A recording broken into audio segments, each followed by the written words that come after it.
because I had a band, I mean, like everyone else, I formed a punk band, and it was terrible, because I was singing, and we supported the Adverts and the Lurkers and all these bands. Oh, I didn't know that. Around Aylesbury, yeah. Yeah, brilliant. And we did a single for some label, and that was supposed to be produced by the Flaming Groovies, because they were another band that I wrote about back then and went on tour with. They were great, the Flaming Groovies, because they'd always turn up. The first time Tie Sticks. I mean, they were like San Francisco stoners, and I'd never met the real, genuine article, you know, great blokes. And I asked them to produce our single, and they turned up when we'd finished, because I could only get a sort of dead time booking 9 to 2. Yeah. And they turned up at 2:30 when we were listening to it back. Hey, that sounds cool. So that was it. So I still put produced by. But then we started Zigzag Records. Round about the time, it was done with, it was some shady drug dealer had some money to get rid of and financed our label. This is through the publisher, not me. And and I was all set to, you know, rehearse up these 2 songs. And 3 of the band left because their girlfriends hated me because they thought I was a bad influence, you know.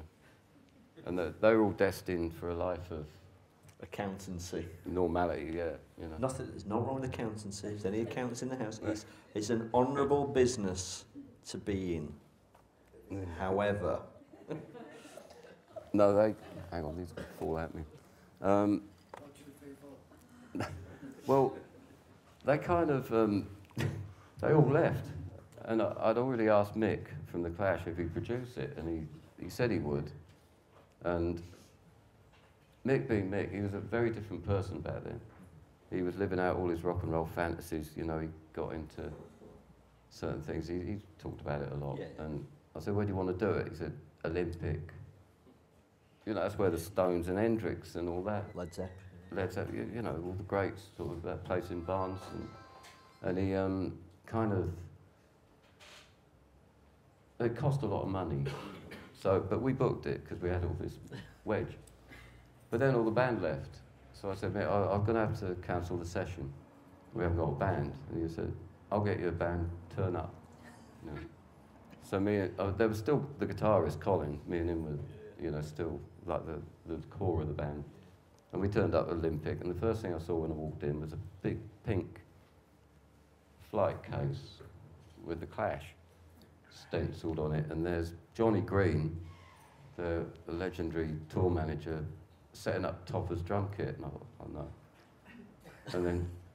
And they'd just come back from their first American tour, and they all walked in wearing like Vietnam jackets, you know, those things with, you know, I've done my time in hell, and I thought, oh, right, this is good, I'm singing with The Clash, and I really hated, I mean, I was just shouted, I can't sing, you know. But we did it, and Mick put to work, they didn't give him enough rope, and that's when Mick learnt how to work a studio and overdub and stuff like that, and you could see he just wanted the chance to build all these guitar overdub pyramids, and it was like a dress rehearsal for London Calling, because he was putting in these things, which I never heard in the finished thing, but they contribute to the sound.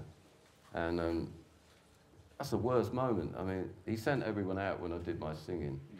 But I'm in the vocal booth where Mick Jagger did Sympathy for the Devil, with Mick standing in front of me, you know, and he's working with Joe. And I was singing an octave higher than I normally do as well. But I did a big, for some reason, wildebeest impersonation at the end. You know, like, Baroo, which The Clash had been doing a lot on tour, in the tour bus. And when London Calling came out, I don't know if you know that halfway through London Calling, that bit where it goes, yeah. And Death or Glory, there's a load in there. But then Should I Stay or Should I Go? That's actually my mate Robin letting rip halfway through. So, yeah, it caught on, the cry of the wildebeest. It was like, so, no, it's brilliant, you know. I mean, Have you still got copies of that record then? I've got one. Have you? How much, I mean, I did have a box, you know how it goes. how much are they worth now? That must be. Well, I don't know, not many people know about it. Yet. I think it goes for about 40 quid or something. Right, okay, well. Oh, yeah. Right, come on then. Come on, Chris.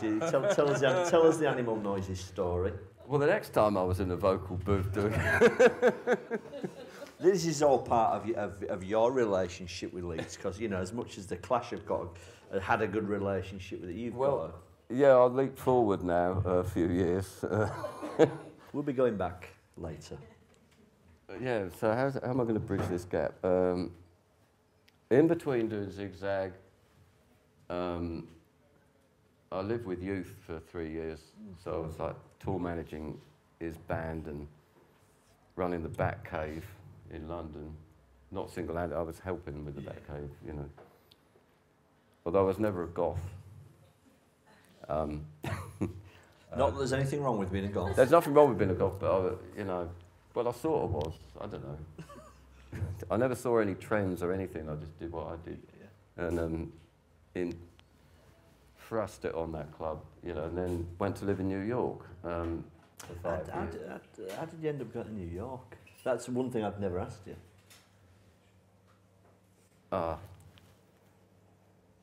Right, I went to New York 30 years ago next month, and this actually leads up to where we're going next. Brilliant. How do I boil this down? We've got at least another 2 hours. Everybody's all right for a couple more hours, aren't they? Yeah. Right, I went to New York. I'd always wanted to go to New York because of the Ramones, and before that, you know, the New York Dolls, because I saw them back in the day and all that. So I really wanted to go to New York, and went with the Bat Cave. We did the Bat Cave, and I met my future wife there.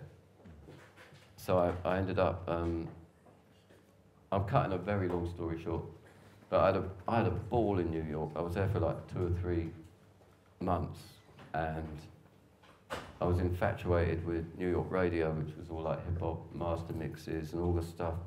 Basically the run-up to Acid House. And I couldn't stop going back there after that. And infatuated with the radio, the look, the place. You know, it was a different place to what it is now, like most places are. And by the time I got back in sort of 1984, I was pursued by this lady that I'd met in New York, who I didn't know was going out with the guitarist in Def Leppard and the guitarist in Kiss at the same time. And so hang on a minute, you were in like a Kiss Leopard sandwich? yeah, I didn't know, you know, and also Sid Bates from the Dead Book. I mean, the list is endless, and I really didn't know. Although she used to brag about it as if it was, and pursued me to London, and we ended up getting married, so she could stay in the country. And when I was at youth, but he didn't like her, so he chucked me out. And suddenly, everything had gone from being like jetting around, glamorous, etc. My son Daniel was born in April 1985, so within the space of 2 years, I've gone from being, you know, Batcave guy in New York to a dad, homeless dad in London. And Daniel was born, and she went back to New York with Daniel. So I pursued them.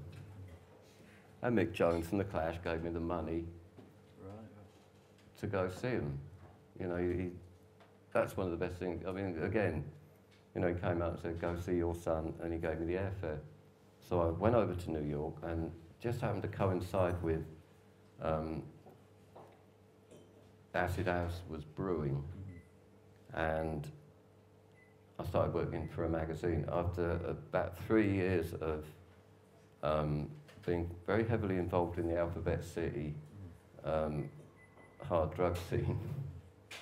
I nearly died, I got busted. I spent a lot of time in burnt out buildings on Avenue B. I mean, it was a very, something I'm really glad I did, because I met some great guys. And I got a great insight into the mind of a junkie, but I got all that behind me and started working for a dance magazine at Tommy Boy Records, and that was about 1989. What a gig to learn. How did that happen? Have you done Keith Richards before that, though? Sorry? What about you and Keith? Was that before or after that? Oh, this was happening at the same time. Oh, I forgot about The him. Clash, Keith Richards, David Bowie, the Ramones. Yeah, no, Keith was when? 1980, 1983, 84. I'll just finish this bit and then we can go. No, it's all right. No. At least an hour and 55 minutes left. Right. It says I'm getting to the Leeds bit, believe it or not. That's good. So, We'll get there. We're already here, so, Yeah. But no, I was in Tommy Boy Records because, let's say I had to make a certain amount of money every day. Let's say I had to go and buy drugs every day so I could stay normal. And the way to do that then was going around the record companies, blagging records. Okay. And I had that, Nick Kent will tell you the same thing.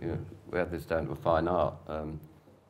Go to the company and say, that band you've got, Haircut 100, I'd love to do a feature on them. And then they give you a pile of albums and you run off and sell them instantly, Oh, Wham, they're great. Oh, yeah.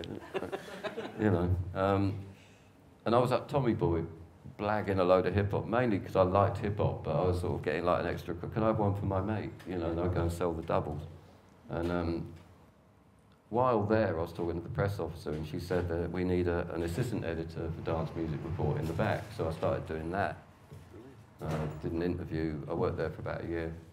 And during that time, I reviewed a record by a singer called Wonder, who's from Cleveland, Ohio, and I liked the record. I did the review, and she phoned me up and said, thanks for the review. I'm in New York. Do you want to meet up? And so we did. And I don't know, we just sort of hit it off. And when I got mugged really badly on the subway.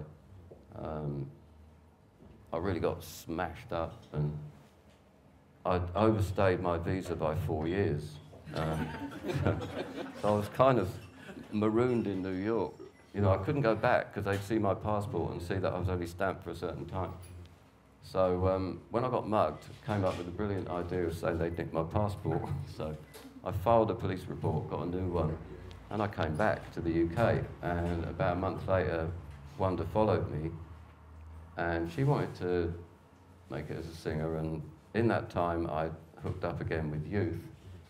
While I'd been away, he'd become, a hotshot record producer, and his best mate Alex had become the Orb.